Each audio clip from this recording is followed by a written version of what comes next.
আমার পটলের জমির পাশে পেঁপে বাগান। মাশাআল্লাহ, পেঁপে আর পেঁপে, সব খালি পেঁপে আর পেঁপে।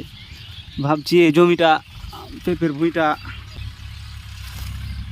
তো ভাবলাম একটা ভিডিও করে আপনাদের দেখাই।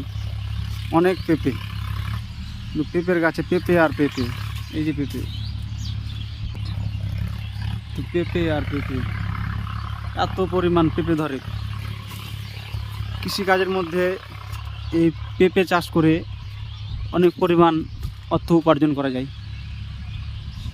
একবার পেঁপের গাছ বড় করতে পারলে অনেক দিন ধরে পেঁপে পাওয়া যায় যাচ্ছে। তারপরে একবারে অনেকগুলো পেঁপে ধরে আছে, যার ফলে গাছটাকে ঠেকা দিতে হয়েছে। এই যে এই পেঁপের সাইজটা অনেক সুন্দর, গোল গোল পেঁপে। মাশাআল্লাহ, দেখলে মন করে খেতে। গোটা ভুঁইয়াই একরকম পেঁপে ধরে আছে। একটা ছোট্ট গাছে দেখেন